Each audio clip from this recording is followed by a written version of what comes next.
It is 376 AD. Near the lower Danube frontier of the Roman Empire, a large mass of people is gathering. Until recently, they lived on the lands inhabited by Sarmatians, Getae, and Scythians.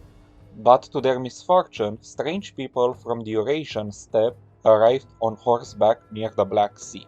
The Alans were defeated, and our protagonists are also swiftly dealt with by the mounted horde. In an act of desperation, they try to seek asylum in the Roman Empire, only to shake it to its core. The Goths were coming. The Goths are perhaps some of the most well-known Germanic people that the Roman Empire has faced.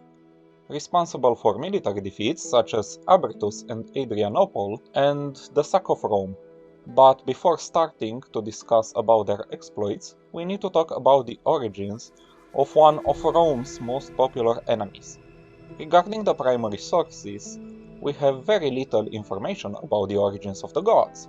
Our primary source during late antiquity is Iordanes and his work Getica.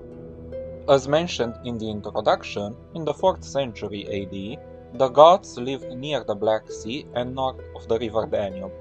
In this video, we will talk about how those enigmatic people arrived in this area, while in later videos, we will talk about the exploits of the Goths in later centuries. But before, we need to take a look at the sources. In terms of primary sources, we have very limited literary works about the subject. Our main source during late antiquity is Getica by Iordanes, which is more of a collection of folk tales about the origins of the Goths. So for our analysis, we need to also take a look at later assessments and the analysis of archaeological cultures. In this case, we have two main modern authors at which to look for an explanation regarding the origins of the Goths, those being Herwig Wolfram and Walter Goffart. In terms of archaeology, we have two material cultures at which we need to take a look, those being the Wilbark and Santana de Mureș Chernehov cultures. The main theory regarding the origins of the Goths is presented in the literary work Getica, written by a Romanized Goth named Iordanes, which lived in the Eastern Roman Empire during the 6th century AD. This theory mentions how the Goths migrated from Scandinavia until they reached the north of the Black Sea. The problem with this theory is that it was created at the court of the Ostrogothic king of Italy, Theodoric the Great, by the senator Cassiodorus, at the request of the king, in order to give a more grandiose origin for his dynasty, the Amal dynasty. The original work of Cassiodorus, Origo et Historia Gothorum, was lost to time.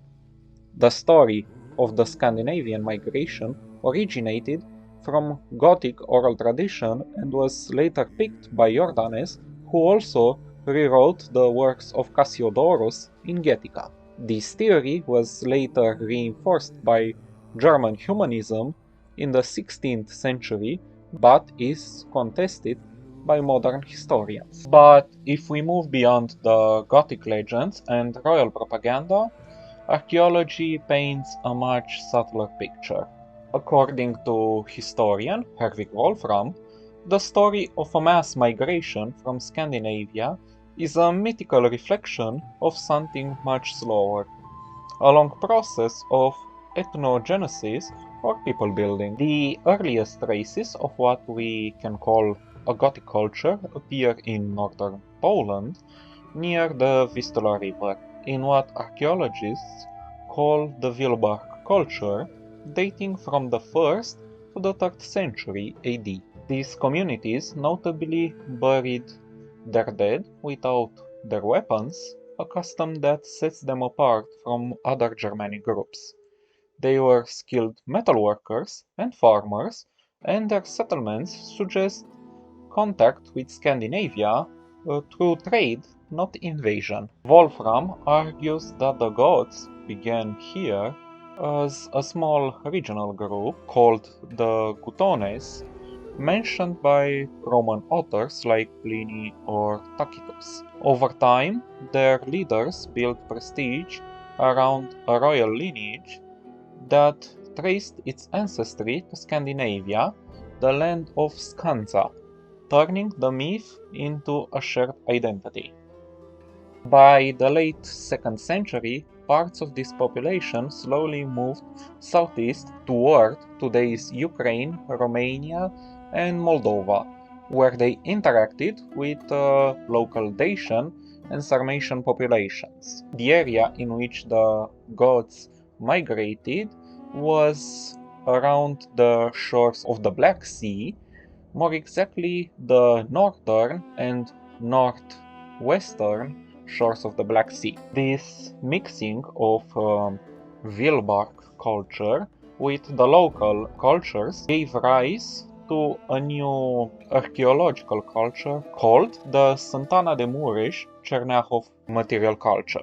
It was a vast society with human settlement, pottery, Roman-style metalwork, and evidence of trade stretching around the Danube and the Dnieper rivers. In the area of the Santana de Mureș-Cerneahov culture, two main groups of gods started to emerge. They were the Tarvingi and the Greutungi, which are considered the ancestors of the Visigoths and the Ostrogoths that will make an appearance in Roman history in later centuries.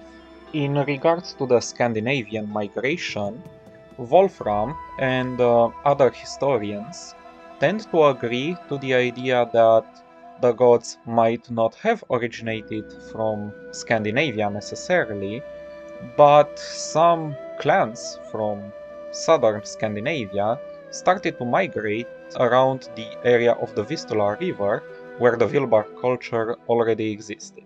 One of those clans might have been the Amali clan, from which King Theodoric the Great of the Ostrogoths in Italy might have originated. It is also theorized that the migration to the Black Sea from the area of the Vilbark culture around the Vistula in the 2nd century might have also triggered the Marcomannic Wars, when the newcomers around the Black Sea might have pushed the tribes living in the area in the territories of the Quadi and the Marcomanni, which later on sought asylum in the Roman Empire. On the other hand, historian Walter Goffart goes even further and questions if there was any migration at all. Goffart argues that the idea of northern tribes sweeping into the Roman world was largely a Roman invention, first popularized by writers like Iordanes in Getica, and later by humanist writers during the Renaissance period. In this case, it seems that Goffart argues more for the idea that the gods didn't migrate, but they formed around the Roman borders over the centuries, and they were more of a Roman-made identity. In the end, both theories seem to contradict the idea put by Cassiodorus and later on by Iordanes of the migration from Scandinavia of the gods to the Black Sea.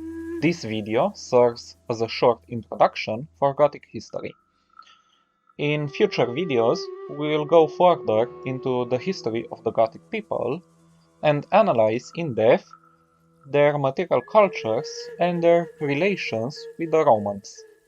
If you enjoyed the video and want to see more in the future, please like and subscribe. This is History Republic, and I wish you an amazing rest of the day.